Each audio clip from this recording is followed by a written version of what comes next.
ici Daniel Prou de venir pour sa communication. Daniel Prou est bien connu ici de nos conférences. Ça fait depuis 2015, je crois, qu'il est intervenu ici. Il a passé un doctorat à l'Université de Louvain sur la pensée de Corbin précisément, et il a rédigé plusieurs articles de fond, à mon avis très importants, sur précisément la pensée et la portée de Henri Corbin. Merci Daniel.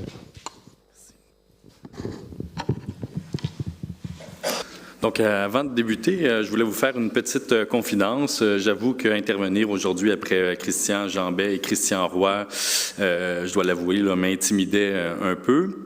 J'ai longuement réfléchi à ce que je pourrais apporter autour de la notion de la personne humaine en rédigeant cette conférence, parce que j'avais aussi peur, je dois le dire, là, de dire ou de redire des choses qui viendraient d'être dites, mais je crois que mon intervention là, sera effectivement complémentaire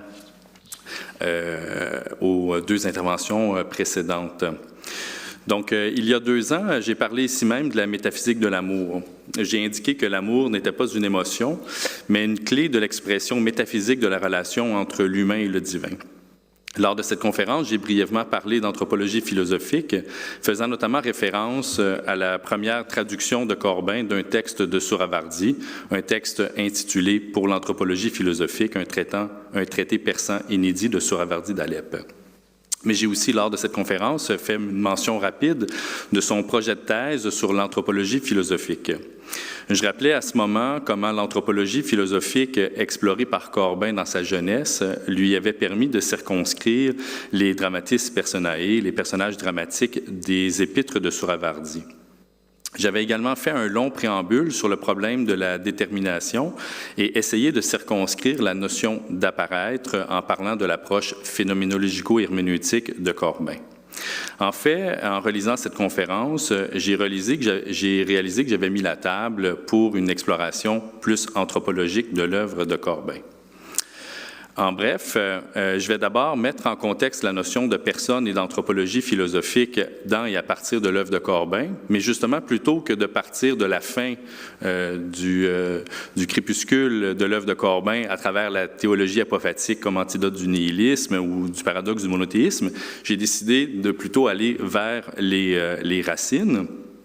Et donc, je vais ensuite parler de son projet de thèse sur l'anthropologie philosophique dans la philosophie allemande contemporaine. Ça va faire référence à d'autres éléments et placer peut-être d'autres morceaux pour comprendre un peu le positionnement de Corbin autour de ces enjeux-là. Le plan de sa thèse a été effectivement retrouvé aux archives Henri et Stella Corbin.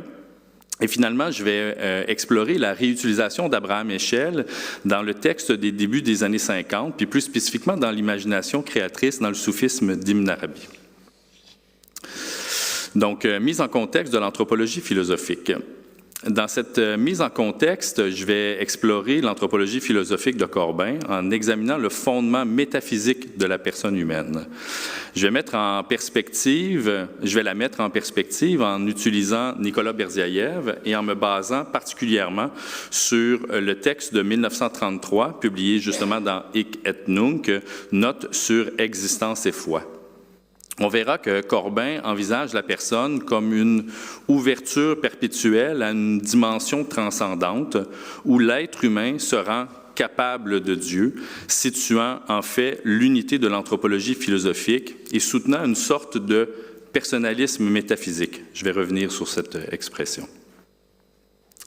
Suivant la pensée corbinienne, je soutiendrai que l'humain n'est personne s'il n'est pas une personne et que l'anthropologie philosophique corbinienne perdrait sa dimension proprement philosophique si elle devait envisager un humain dépourvu justement d'une dimension métaphysique qui fonde la personne, une dimension qui par ailleurs n'est jamais acquise, qui n'est jamais révélée, mais toujours à révéler, une dimension ouverte.